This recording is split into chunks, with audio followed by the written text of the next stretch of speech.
Hello, അസ്സലാമലൈക്കും. ഇന്നത്തെ recipe എന്ന് പറഞ്ഞാൽ നമ്മളെ ജനറേഷനിലൊക്കെ ഫേവറേറ്റ് ആയിട്ടുള്ള ഒരു ഐറ്റമാണ് ലോഡഡ് ഫ്രൈസ്. ഇതും ഒരു സിമ്പിൾ എല്ലാവർക്കും പെട്ടെന്ന് ഉണ്ടാക്കാൻ പറ്റിയ ഒരു റെസിപ്പിയാണ്. അപ്പോൾ ഇതാണ് ഇതിന്റെ രണ്ട് കീ ഇൻഗ്രീഡിയൻസ്, ചിക്കനും ഫ്രഞ്ച് ഫ്രൈസും. എന്റെ കയ്യിലിപ്പോൾ ഫ്രഞ്ച് ഫ്രൈസ് ഉള്ളതുകൊണ്ട് ഞാൻ അത് ഫ്രൈ ചെയ്തെടുക്കുക ചെയ്യണേ. നമുക്കിത് പൊട്ടറ്റോ വെച്ചിട്ട് പൊട്ടറ്റോ ഫ്രൈ ചെയ്തെടുത്തിട്ടോ സെയിം ടേസ്റ്റിൽ തന്നെ നമുക്കിത് ഉണ്ടാക്കിയെടുക്കാം. ഈ ചിക്കനും ഫ്രഞ്ച് ഫ്രൈസും ഒന്ന് ഫ്രൈ ചെയ്തെടുക്കാം. അത് ഫ്രൈ ആവുന്ന ടൈം കൊണ്ട് ഒരു സോസ് റെഡിയാക്കി എടുക്കാം. അതിന് വേണ്ടിയിട്ട് ഒരു മിക്സിന്റെ ബ്ലെൻഡർ എടുത്തിട്ട് കുറച്ച് പാൽ ആഡ് ചെയ്യാം.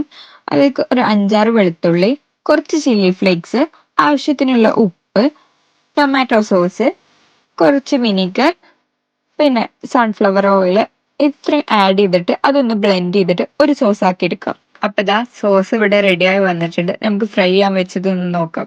ഇനി സിമ്പിൾ ആണ്. ഒരു മിക്സിംഗ് ബൗൾ എടുക്കുക, ഫ്രൈ ചെയ്ത ഫ്രഞ്ച് ഫ്രൈസ് ഇട്ട് കൊടുക്കുക, ഫ്രൈ ചെയ്ത ചിക്കന് ചെറിയ പീസസ് ആക്കി ഇട്ട് കൊടുക്കുക, അതിന്റെ മുകളിൽ ഈ സോസ് ആഡ് ചെയ്ത് കൊടുക്കുക.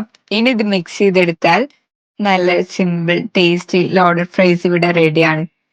ഇനി ചീസൊക്കെ ഇഷ്ടമുള്ളവർക്ക് ഇതുപോലെ കുറച്ച് ചീസൊക്കെ മുകളിൽ ഇട്ടിട്ട് ഒന്ന് ഹീറ്റ് ചെയ്തെടുക്കുക. ഇത് ലോഡഡ് ഫ്രൈസിന്റെ ഒരു സിമ്പിൾ വേർഷൻ ആണ്. ബട്ട് ട്രസ്റ്റ് മീ, അടിപൊളിയാണ്, നല്ല ടേസ്റ്റിയാണ്. അപ്പോൾ എല്ലാവരും ട്രൈ ചെയ്ത് നോക്കുക. പിന്നെ അതുപോലെ തന്നെ സബ്സ്ക്രൈബ് ചെയ്യുക, സപ്പോർട്ട് ചെയ്യുക.